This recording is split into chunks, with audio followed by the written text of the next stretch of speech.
Nfunye amasimu agankubirwa ng'abasajja okuva mu security bangamba neteeketeeke okubatwala wa gye natereka emmundu ne tanka z'amagye nakkiriza.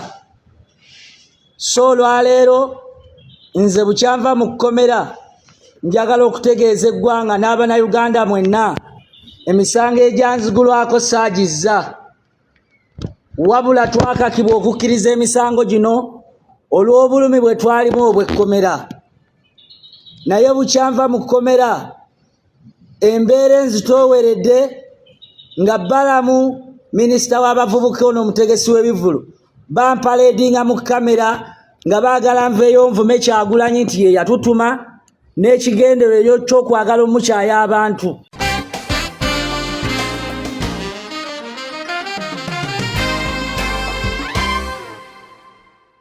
Endagaano gye nakola ne gavumenti baatugamba tuveeyo tuvume Kyagulanyi. Ekintu kye ndaba nga kinzitooweredde kye sitagenda kumalako nakyo. Nsaba Abannayuganda munsonyiwe. Nkubira Omulanga omukulembeze w'eggwanga His Excellency Kyagulanyi onziriremu otusonyiwe.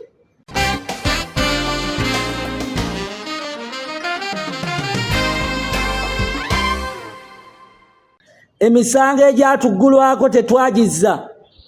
Nze nina n'enteekateeka era njagala nkwatagane ne balooya bange abaanuupu okulaba nga omusango guno tuddayo gubeere mu limandi. Nze ebintu bye nakkiriza saabimanya, nabikola lwa kufuluma kkomera.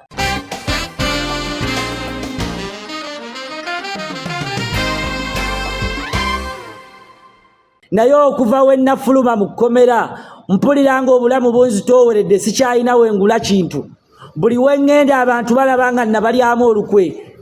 Mpulira nga obulamu bunzitooweredde. Nsaba bannanuupu bannankyukakyuka n'abantu eggwanga lyonna linsonyiwe. Nze ebbanga lyonna mbadde nvaayo ne nvumirira ebikolwa bya Museveni, naye olwaleero neetissa amazambi agatali gange.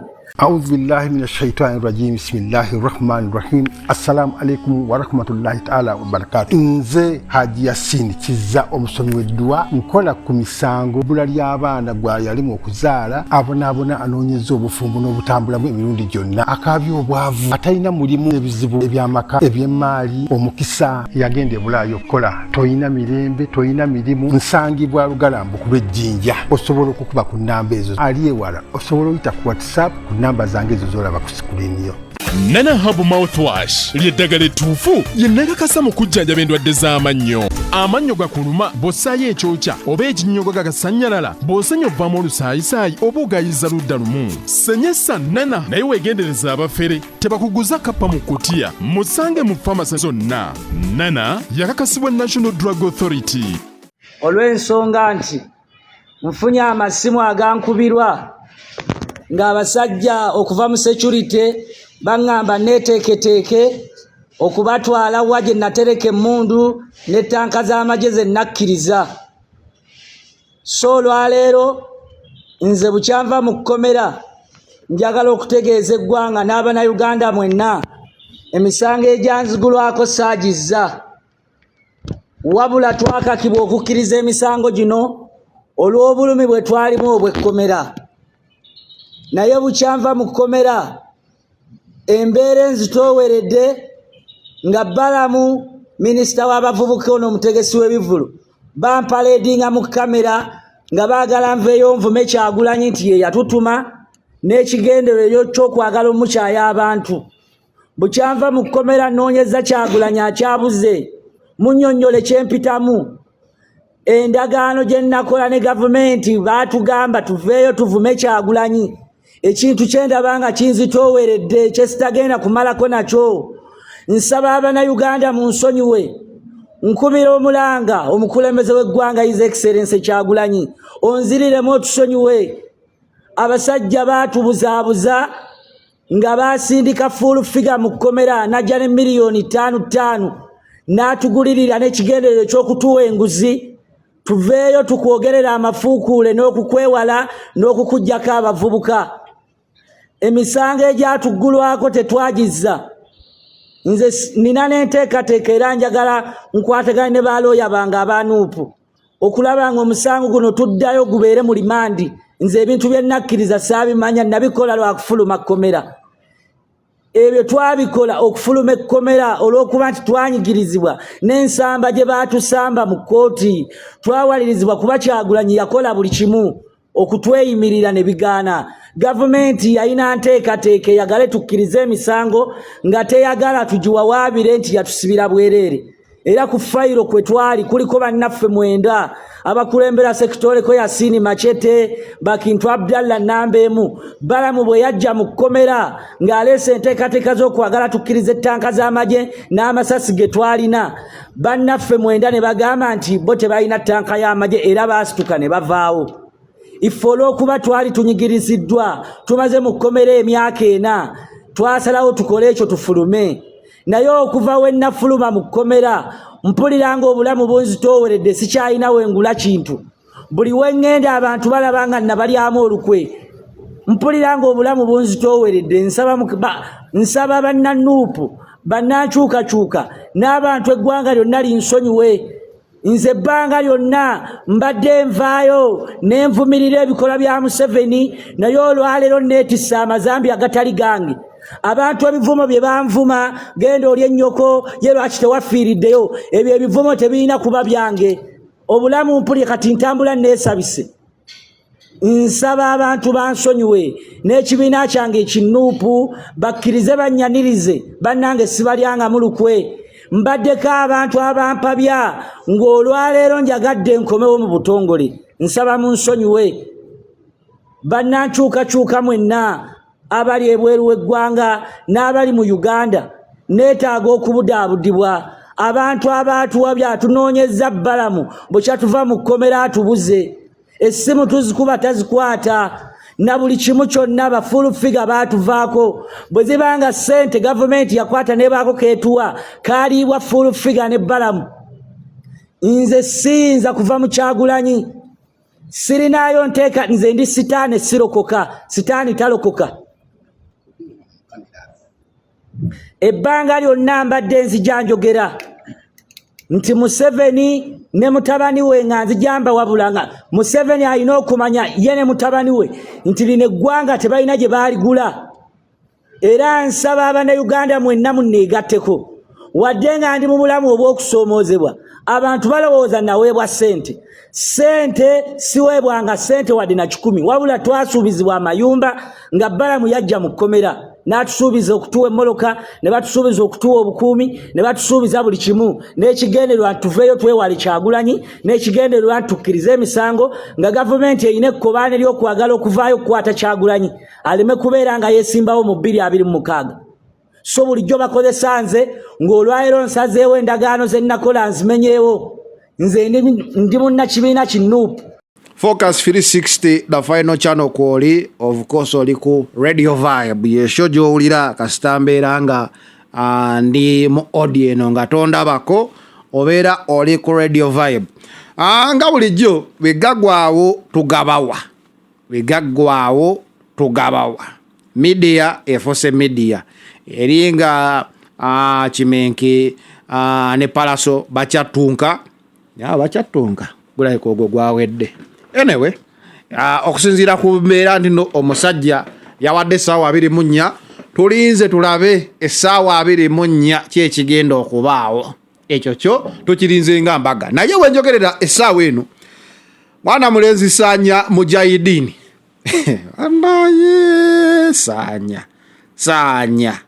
Sanya avuddeyo n'akola akatambi nina ebibuuzo byange naye akatambi akakoze Sanya ono agamba embeera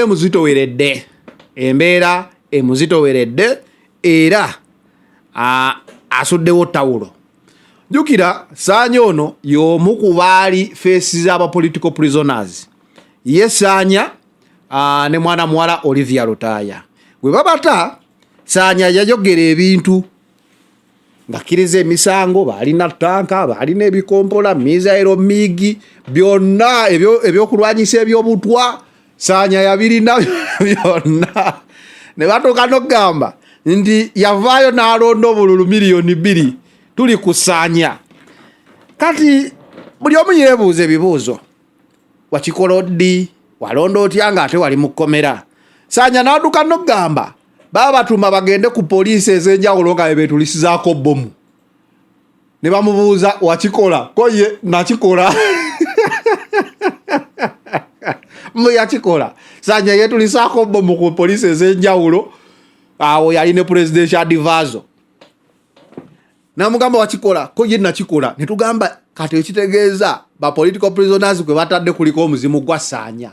Sanya ono yali mu kkomera we babaleeta ku military court martial wali e Makindye ng'ayambadde akasaati ka yero. Mukajjukira n'agamba Bobi Wine bino tobisobola era ne tugamba naye bannaye military court martial eno ate nayo temugifuula katemba kuba luli ng'abasajja babaleeta tebasobola na kussa babulabu bazibikira nnyindo butassa ne ku luno ng'ali mu saati eya yero ayogera abamilitary balinga mugamba poliisi yo enta poliisi nga message baagala etuuke ne tugamba yiyi omusajja ate bamukubidde ddi campaign okubanga afunye akasaati akayera akapyatuku.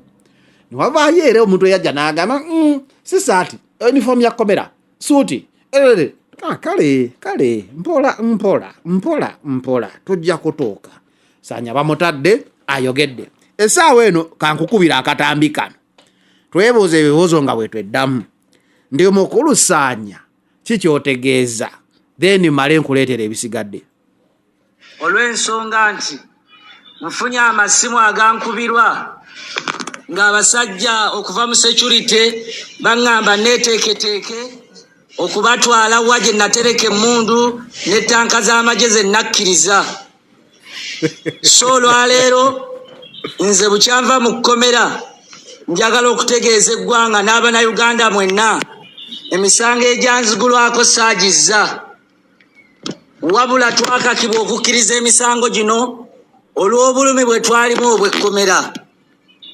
Naye bukyanva mu kkomera embeera enzitooweredde nga Balamu minisita w'abavubuka ono omutegesi w'ebivulu bampaledinga mu kamera nga baagala nveeyo nvume Kyagulanyi nti ye yatutuma n'ekigendererwa ky'okwagala omukyaya abantu. Bukyanva mu kkomera nnoonyeza Kyagulanyi akyabuze munnyonnyole kyempitamu. Endagaano gye nnakola ne gavumenti baatugamba tuveeyo tuvume Kyagulanyi. Ekintu kye ndaba nga kinzitooweredde kye sitagenda kumalako nakyo. Nsaba Abannayuganda munsonyiwe. Nkubira Omulanga omukulembeze w'eggwanga His Excellency Kyagulanyi onziriremu otusonyiwe. Abasajja baatubuzaabuza nga baasindika full figure mu kkomera najja ne miliyoni 5 n'atugulirira n'ekigendererwa ky'okutuwa enguzi. Tuveeyo tukwogerera amafuukuule n'okukwewala n'okukuggyako abavubuka. Emisango egyatuggulwako tetwagizza. Nze nina n'enteekateeka era njagala nkwatagane ne balooya bange abaanuupu okulaba nga omusango guno tuddayo gubeere mu limandi. Nze ebintu bye nakkiriza saabimanya nabikola lwa kufuluma kkomera. Ebyo twabikola okufuluma ekkomera olw'okuba nti twanyigirizibwa n'ensamba gye baatusamba mu kkooti. Twawalirizibwa kuba Kyagulanyi yakola buli kimu okutweyimirira ne bigaana. Gavumenti yalina nteekateeka eyagale tukkirize emisango nga teyagala tugiwawaabire nti yatusibira bwereere. Era ku fayiro kwe twali kuliko bannaffe 9 abakulembera Sekitoleko Yasini Machete, Bakintu Abdallah Nambemu. Balamu bwe yajja mu kkomera ng'aleese enteekateeka z'okwagala tukkirize ettanka z'amagye n'amasasi ge twalina. Bannaffe 9 ne bagamba nti bo tebalina ttanka y'amagye era baasituka ne bavaawo. Ife olw'okuba twali tunyigiriziddwa tumaze mu kkomera emyaka 4 twasalawo tukole ekyo tufulume. Naye okuva we nafuluma mu kkomera mpulira ng'obulamu bunzitooweredde sikyalina wengula kintu. Buli we ŋŋenda abantu balaba nga nabalyamu olukwe. Mpulira ng'obulamu bunzitooweredde. Nsaba bannanuupu bannankyukakyuka n'abantu eggwanga lyonna linsonyiwe. Nze ebbanga lyonna mbadde nvaayo ne nvumirira ebikolwa bya Museveni naye olwaleero neetissa amazambi agatali gange. Abantu ebivumo bye banvuma genda oli ennyoko ye lwaki tewafiiriddeyo ebyo ebivumo tebirina kuba byange. Obulamu mpulye kati ntambula neesabise. nsaba abantu bansonyiwe n'ekibiina kyange ekinuupu bakkirize bannyanirize bannange sibalyanga mulukwe mbaddeko abantu abampabya ng'olwaleero njagadde nkomewo mu butongole nsaba munsonyiwe bannankyukakyuka mwenna abali ebweru w'eggwanga n'abali mu Uganda neetaaga okubudaabudibwa abantu abaatuwa byatunoonyeza bbalamu bwe kyatuva mu kkomera atubuze essimu tuzikuba tazikwata na buli kimu kyonna bafulu figa baatuvaako bwe zibanga ssente gavumenti yakwata nebaako keetuwa kaaliibwa fulu figa n'ebbalamu nze siyinza kuva mu Kyagulanyi sirinaayo nteeka nze ndi sitaani sirokoka sitaani talokoka ebbanga lyonna mbadde nzija njogera nti Museveni ne mutabani we nga nzijamba wabulanga Museveni alina okumanya ye ne mutabani we nti lino eggwanga tebalina gye baaligula era nsaba Abannayuganda mwenna munneegatteko wadde nga ndi mu bulamu obw'okusoomoozebwa abantu balowooza naweebwa ssente siweebwanga ssente wadde na 10 wabula twasuubizibwa amayumba nga bbalamu yajja mu kkomera n'atusuubiza okutuwa emmoloka ne batusuubiza okutuwa obukuumi ne batusuubiza buli kimu n'ekigendererwa tuveeyo twewale Kyagulanyi n'ekigendererwa ntukkirize emisango nga gavumenti erina ekkobaane ly'okwagala okuvaayo okukwata Kyagulanyi aleme kubeera nga yeesimbawo mu 2026 so bulijjo bakozesa nze ng'olwaleero nsazeewo endagaano ze nnakola nzimenyeewo nze ndi munnakibiina kinuupu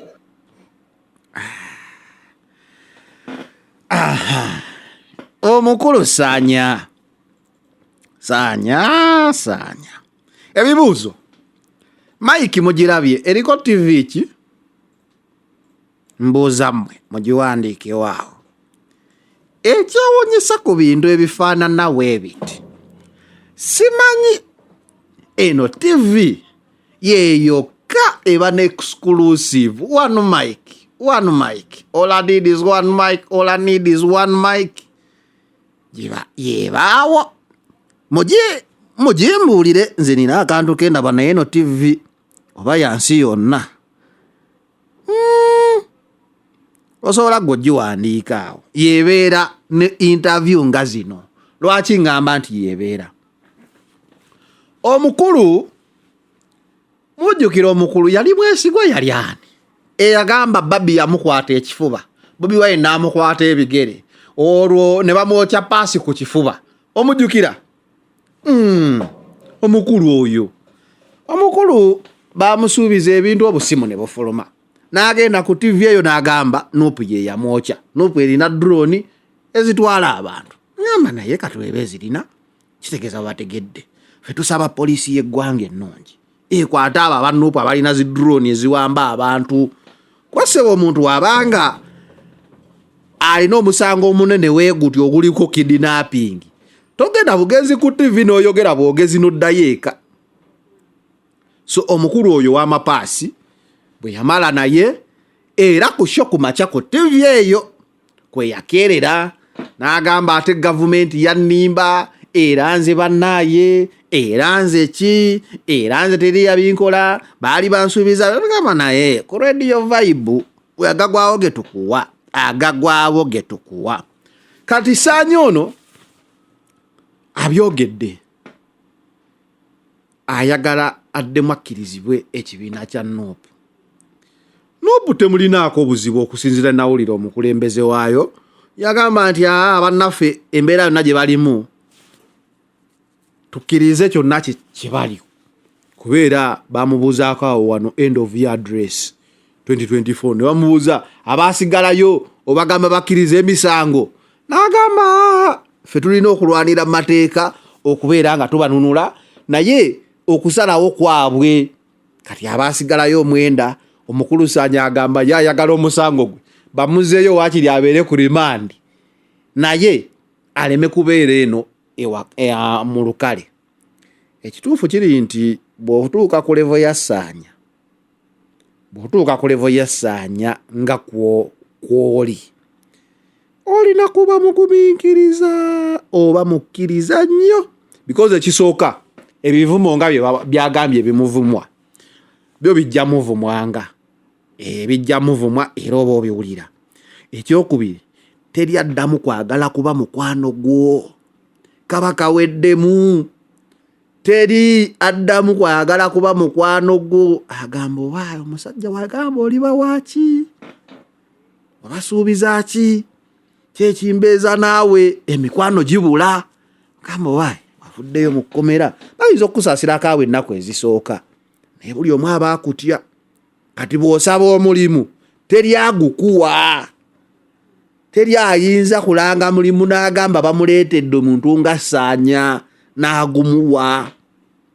Kaba kaweddemu. Kasita agamba yeggwani bano si be b'emisango nga minene. Muwa omulimu mwesembereza. Kati Ssaanya bye baamusuubiza waba teyabifuna bisobola okumutuusa mu mbeera eno nti akasente waba baamuwaayo obaawo akatonotono akalidde mweno time kaba kakoze eki? Kaweddewo. Tewali omanyi teri kintu kizibu nga kulya ssente nga toyingiza. Kyova olaba abasama we bajja wano babeerawo omwezi ne bamala ne bayitamu ne baddayo bazipakase.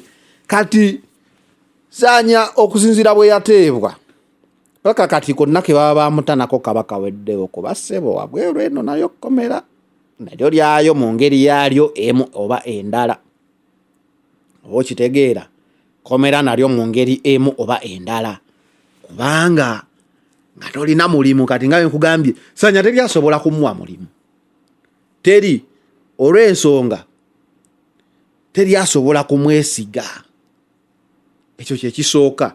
Ekyokubiri, wokkiririza bye baakutuma obikole kubeera yavaayo n'avuma n'akola ki? Tebamanyi kirala ki kye baakutuma. Nze nkugambye omwana ono gwe baayokya paasi yatuuka nga buli munnamawulire amugamba njagala tukoleyo interview nga ffenna tugamba sikaalayikisi. Sikaalayikisi bannaayi. Kati otuuka n'obeera awo nga ensi ekwegaanye nga kaweereddemu ddala ng'ensi ekoze ki? Ekwegaanye. Sika views sika likes. Oyo guys jukira yaŋŋamba nako nti afuuse na mulokole ne message nga abiweereza ne ŋŋamba nze kanderiitinge embulookinge n'ennamba si kulwanga. Sebo nsaba mpiseewo mpeeka interview mukulu konza. Delete and block. Kati ne Ssaanya bino byayogedde teriiyo muntu yenna wa kamera abadde asobola bimutunuzaamu kubyogera okujjako eno TV. Oba okitegeera okujjako eno TV yokka yeesobola okumuteekamu interview ng'eyo. Era naffe tusooka kufuna akantu kamuwaayo tukoleyo akantu tubatuusiza obubaka. Abinsindikidde anambuuza bino wabitegedde kunze ate 2025 Speed kwatuddusiza tubadde tukyali mu kuzuula ni kibanda omutuufu twamufunye naye omanye ebintu bya kibanda biba byakuwamba n'oli naye yeewera. Kati n'agassanya weegajjidde kino 2025 speeding is over speeding. The speed is over speeding. Over the speed is not speeding. No baluzongolo tofu. You are over speeding, over the speed is speeding. Either way. Kati Ssaanya bwatyo bwali goli waddembe okumpa endowoozayo. Ssaanya asaba addemu akkirizibwe mu noopu emusembeze anoonyeza omukulembeze amubuze. Ssaanya okusonyiyibwa nsuubira osobola okusonyiyibwa kuba noopu yamanya sacrifice gye mwateeka mu kkomera myaka 4. Wala kyesisobola kukkiriza nti basobola okuddayo okusembeza kubanga what if it is part of the mission osembere ng'olaba okuva lwe wafuluma mission ekyagaanye okutuukirira nga kati oli kakodyo kakubala osembere. Abasajja bawe ettanka zibawe n'emmiigi zibawe, drone zibawe, chemical weapons zibawe. Kaba munnaye sajja gamba wabirina Sajja kusanga busanze na kawero kamyufu ne bagamba combat yeriwa. So Sanya embera wetyo bweri gwali yatulaba agakwagawo gano mbadde sisobola gakolekera okujjako kugamba breaking news nyongera okujjukiza nti Haji Yasin Kiza musomi wa dduwa era gwali n'ebizibu ebyenjawulo oliko empewo z'ekika oliko ebikutawaanya. Haji Yasin ono ajja kusomera ku dduwa obenga osobola okuterera. Nana Habo Mavwash bone bakugamba nti ddagala ly'amannyo likozese gwalina amanya aganyenyera ng'olidde ekyokyoba ekibuguma oba ekinyogoga gwasenya ebibuno nevaamu omusaayi olina akaswa akabi. Nana ajja kuba asobola okuyambako mu mbeera emu oba endala. Gamba yakakasibwa National Drug Authority semwoba endala ajja gawonya testimony nzifunyeko ng'abantu bagamba ddala amannyo gateredde. Amannyo gateredde aleeta akawo nga buli byoyogera byakawo just kabirungi. So gwe ali ebitala amayanja tugamba bugambi genda ku dduuka lyonna erisangibwako mu Uganda oba batunda ebintu by'abana Uganda ojja kuba osobola okufuna Nana. Ate bangambe bweru eyo amannyo gali very expensive to maintain. Ate tosa tugenda suka wano kano kashoka pya ka Radio Vibe jakuba nkuyisizaamu ebitonotono byemba nfunye quick mikuyisaamu then ne tujja mu show ziri endala ne tubikola ka analysis ejjudde naye nga breaking news Sanya ebigamba abiridde ogambira nti Olivia Rotaya Olivia Rotaya yakikola ibagamba Olivia abamu namugamba kale kiwala gwera babyoyogera naye waliwo woobeera ongense kufundiridde ng'oli mu kisenge olaba kikulaba bulijjo tunula bakulaba walimba wakola ki okulimba si kwangu kubeezaawo naye nze Sanya nyinza obutamunenya. Sanya ono teyavaayo n'agamba yeetaaga gavumenti abatwale ku rehab baddabirizibwa obwongo. Sanya yavaayo n'ayogera ebintu byonna n'agamba naye bannaye yalina kungu oyo bannaye nze mpulira mpunze pulezidenti tutwale tuddabirizibwa obwongo. So tetumanyi oba ayogera lwa bugwi bwa ddalu oba ayogera lwa butabufu bwa bwongo. Nyakerera ng'okerera ku tteke nambooko oba bamukuba ewabi ku bwongo. So Sanya very sorry blood naye ng'omuna Uganda 2025 Radio Vibe wetuli Focus 360 the final channel Zanero we out.